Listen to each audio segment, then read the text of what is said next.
देखो, आज मैं आपके सामने एक बड़ा ही मनोहर और बड़ा ही दिव्य और बड़ा ही अनोखा एक प्रयोग बताने आया हूँ। इस प्रयोग को करने के बाद आपको मतलब समझ लो एक प्रकार की विशेष ऊर्जा और विशेष शक्ति आभास होने लगेगी कि हाँ, हमारे साथ कोई है और कुछ तो है कि जहाँ हम जा रहे हैं हमारा अपना एक व्यक्तित्व जो है लोगों के ऊपर अलग से छाप डाल रहा है। परंतु इसके लिए आपको एक विधान पूरा करना पड़ेगा और एक सामग्री भी पूर्ण करनी पड़ेगी। बाज़ारों में ऑनलाइन इन चीज़ों के चक्कर में जो लोग सामान बेचने का दावा करते हैं, मैं 2% लोगों को सही बोलकर बाकी 98% लोगों का बहिष्कार करता हूँ। दिव्य वस्तुएं कभी भी खरीदने पर ऐसे ऑनलाइन ढेरों मात्रा में, अतिरिक्त मात्रा में नहीं मिलती और जिसके पास होती है वो उसको बेचता नहीं है, क्योंकि अगर बेचेगा तो उसको कब तक बेचेगा। और स्वयं बड़े बड़े ऐसे लोगों को मैं देख रहा हूँ जो बड़े बड़े तांत्रिक रूप धारण करके बड़ा अपने आप को सिद्ध साधक बताकर और लोगों को चीज़ें जो हैं बेचते हैं, परंतु वास्तविकता में उनकी जो औकात होती है वो 2 पैसे की नहीं होती है। कारण जैसे मैं बताता हूँ, एक वस्तु है क्या, कामिनी सिंदूर, कामाख्या सिंदूर। इस सिंदूर को आज बड़े सारे तांत्रिक बने बैठे जो हैं अपने आप में फर्जी, बिना किसी गुरु परंपरा से युक्त और बिना किसी गुरु दीक्षा के ऐसे लोग कामाख्या और कामनी सिंदूर इसके नाम से बड़ी धांधलेबाजी कर रहे हैं और लोग जो हैं उनके चक्र में पड़ जाते हैं। बाद में फिर बोलते हैं हमारा पैसा बर्बाद हुआ। ये लोग ऐसी बात करते हैं कि इसको 1 लाख 2 लाख अगर आप इसको धारण कर लेते हो तो ऐसे आपकी कमाइयाँ शुरू हो जाएंगी। और खुद वो 400 और 500 रुपये भी उनके अगर बन जाए दिन के तो गनीमत है। मैं इसलिए बोला, मेरे आंखों देखी बातें।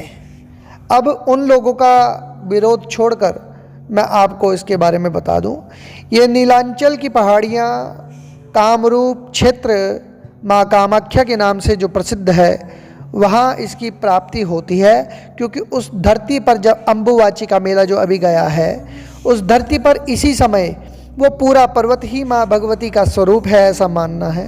और उसी पर्वत पर कहीं ना कहीं ये सिंदूर के कणों के रूप में, टुकड़ों के रूप में पत्थर की, शिला की प्राप्ति हो जाती है और बहुत अतिरिक्त मात्रा में नहीं होती है। और रही बात कि भगवती का एक मंत्र है, सिंदूरारूण विग्रहाम त्रिनयनाम। सिंदूर जैसा भगवती का विग्रह है, त्रिपुर सुंदरी षोडशी माता का। तो इस टुकड़े में भगवती की भावना करके अगर आप इसमें अर्चन करते हैं सहस्त्र नाम का, तो आपको विशेष विशेष इसके अनेक लाभ जो हैं प्राप्त हो जाएंगे।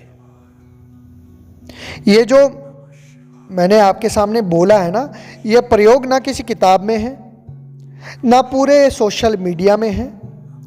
ये प्रयोग सिर्फ और सिर्फ आपको अगर जो बता रहा हूँ, तो ये प्रयोग वही कर पाएगा ना जिसके पास असली ओरिजिनल कामाख्या सिंदूर होगा। मेरे बताने से कुछ ऐसा तो है नहीं कि कोई घाटा हो जाएगा। मैं कहता हूँ कि अच्छा ज्ञान सबको मिलना चाहिए, और अगर किसी के पास ये वस्तु है तो वो इस प्रकार से इसका प्रयोग करे।